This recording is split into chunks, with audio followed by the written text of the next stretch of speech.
Welcome back, everyone. It doesn't look like it. In the camera, it actually looks pretty bright and sunny and nice out, but it's actually cold and rainy and drizzly and nasty outside right now. It's not like freezing cold, it's like 53 degrees right now, but we're not ready for this. It went from like 80 to 50, so a lot has changed in this house. Our living room got new carpet. But we flipped it around. So now the couch and everything's over here. We're switching over to just having this huge open wall for the projector, which sits roughly about here. There's still cables and stuff. I don't really know how to make this happen. I saw online that a lot of people use like coffee tables and they run the cabling up through the coffee table. That way they can like hide their projector. But for now, it's just on the carpet. Literally the whole wall is the screen. It's amazing for movie night. Some other stuff that's happened, we've taken and we had hardwood floor laid down. We had the carpet on the steps done. And then this is all new.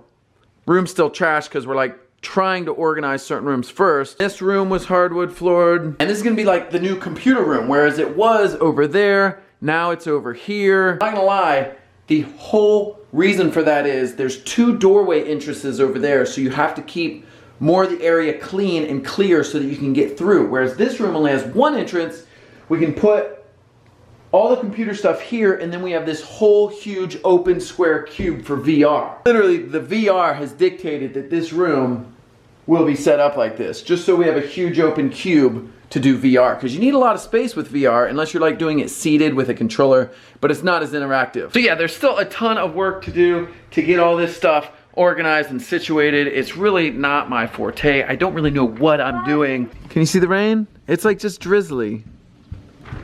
Like the deck's soaking wet. It's horrible that like I'm gonna have to winterize and shut down the pool already. It seems like summer is just getting started and it's coming to a horrible end.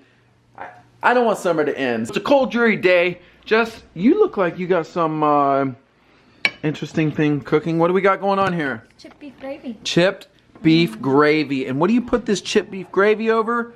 Toast. Ah, the mystery's solved. You put it over toast. Oh, look at the meaty gravy steam. Steam gravy steam. I think I'm gonna make a t-shirt that says steam gravy steam. We should throw some peas in here. Peas? Don't be gross. It's like a mixture of green peas and... Wait, you want to put what in it? I thought peas. You know how to make it healthy. Peas. Yeah. Jess, you can't make that healthy.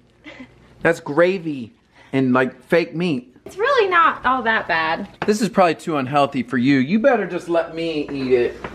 You better let me have it. You know, on these cold, wet, nasty days, just hot, meaty gravy just sounds good. And then the chef carefully prepares the shredded toast for the gravy to be poured on top. Notice how every piece of toast is broken into the shape of Elvis's head. It's beautiful work, by the way. I don't know how you get perfect Elvis heads in there every time. Oh yeah, I think it looks good. Let's do this. Honestly, I think we make this like 2 or 3 times a year. It's good.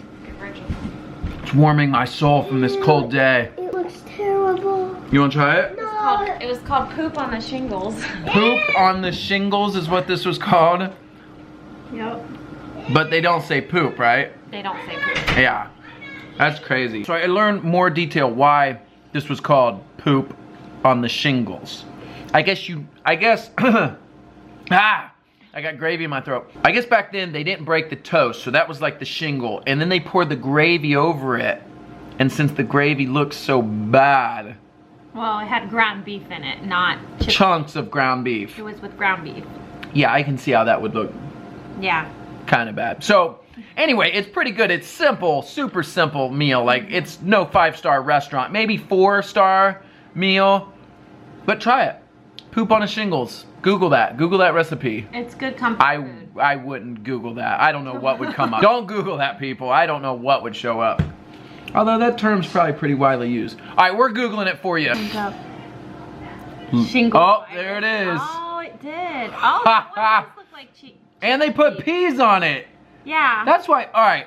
I'm gonna try to block. That's what my grandma or my mom would have made with. I'm gonna block out the first word in this little sentence, but just realize that it's poop on a shingle, but they're spelling it differently.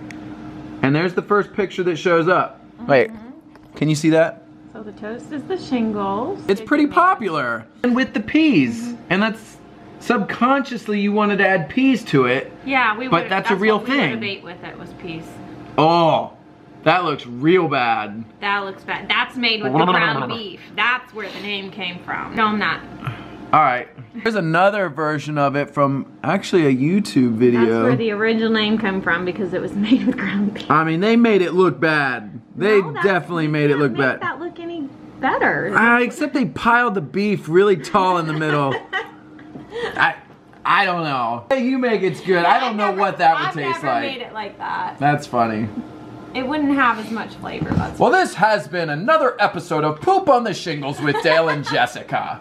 Tune back next week to find out what else they come up with on the shingles. And welcome back to another episode of Blank on the Shingles. Today we're going to discuss with Jessica what else you can put on shingles, that being toast. Jessica, without any further ado, take it away. What else could we put on the shingles? I think you could do apple butter. Apple butter. That'd be good. That would be good. If it was French shingles, you could do maple syrup. What is a French shingle? We're learning so much on today's episode. If you're just tuning in, this is everything you know about blank on the shingles. I'd be the French toast version. So like with cinnamon, egg, and maple syrup, I guess? Yeah. Or It would make it a French. in the spirit of blank on the shingles, you could put jelly, Jelly, for sure. butter, Cream cheese.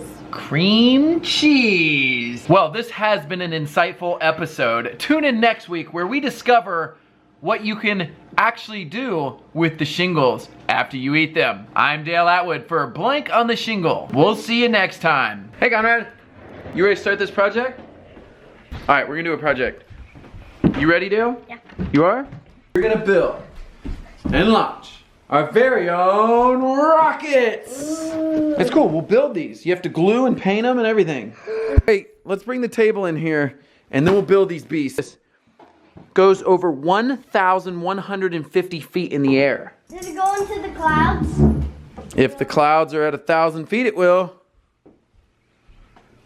It's lower than 1,000 feet. Right now it is because it's like total rain and ugly mess. Place is still trashed. Our dining table is right here, which is gonna double as our craft table right now. Got this. Wow. Look at this. So it just barely fits. Yeah. Doing it. It's heavier than it looks. This is real papaya wood. Oh, Mango. mango. I'm sure papaya would make it good. Close enough. Papaya's pretty close to mango. All right, let's see what we got in the box. What do we got? Rocket tip, and we got a parachute, black tips for the rockets, and here is the launch pad. Guys, when we were younger, me and Roman would build rockets all the time and launch them. I mean, I bet I was like 7 years old when I built my first rocket. All right, let's get this build started. That. Come on, let's go. Good. We got our launch pad ready to go. If you've never built a rocket before, most of the time they're built out of just cardboard tubes. Step 1, assemble the engine mount. All right, cut that out. Amazon. Got a little wrinkle there. You don't want this wrinkly at all. There we go. Got a little crooked, but that one is pretty much done. We should have painted it before we put the stickers on. All right, well, minus some paint, that one is done. Oh my gosh, this is just like the old instructions when I was a kid. The little rocket retainer clip, all the cardboard pieces. All right, a couple bottles of glue later and we are finished. Number 2 on the drying rack, the crossfire. Now, unfortunately, it is dark and wet and nasty outside, so we're not gonna get to paint these things today. We'll have to paint them another day. Made quite the mess. Quite the mess indeed. All right, well, while those rockets dry, actually I'm gonna set the VR back up. These shelves are still amazing because all you gotta do is push this little button like that, and bam, you can move them. And they go right in to the next corner in like 5 seconds. Watch this. Watch this. I wish they still sold these. Here we go. Oh. Bam. done. All right, well, we got the sensors hooked up and on and ready. Headset is on, hooked up, and ready. All right, Vibe is set up. We're gonna jump into a game called Gorn. Bring it on, boys. Oh, I got this awesome mace and a big old Dad, did you know you can steal their weapons? Steal that sword. I like it. Yeah. Oh! Oh, got him in the face. Oh, that's gory. You blown his head up. Now I know why they call it Gorn. Oh! Ah! His eyeballs hanging out. Oh my gosh.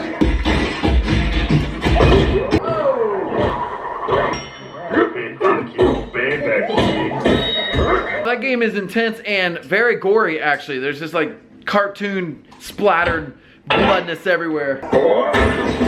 You gotta block it. Oh, down. Dad, that's not fair. He has longer arms and I'm just a kid. Down goes Con. You gotta move. You gotta walk around. You wouldn't stand there in real life, you'd back up. VR's next level, you gotta stick and move. It's real. It's virtual reality. You're on the boss? Oh! Get him. Oh. Dang. Oh! He's my dummy! Victory! We got VR going on in there, and Jess, what'd you do to the projector? It's all sideways. It's getting better. We're a little high, but look at that. Tell the scale of this, but here, let me set the camera up. That's my entire wall. Look at that. Every night is like a personal movie theater. It's amazing. When you have a wall like this, there's not enough good movies to watch. It's just like, it's amazing. You know what I need to make this movie theater even more legit is one of those like legit giant popcorn machines. You know, the big red ones that like just make tons of popcorn. We can put right in the corner, put a little vending stand, get me a little hat to wear and pass out the popcorn. I need that popcorn machine, don't I? Like the big one, the full size movie theater popcorn machine. All right, everyone, well, that's all I got for you today. We're just hanging out. It's been a wet, ugly day outside, and really, we were just hanging out indoors. We're playing games. We're gonna start movie night. I think we're gonna watch Ghost in the Shell. All right, that's all I got for you today. Thank you so much for watching. I'll see you next time.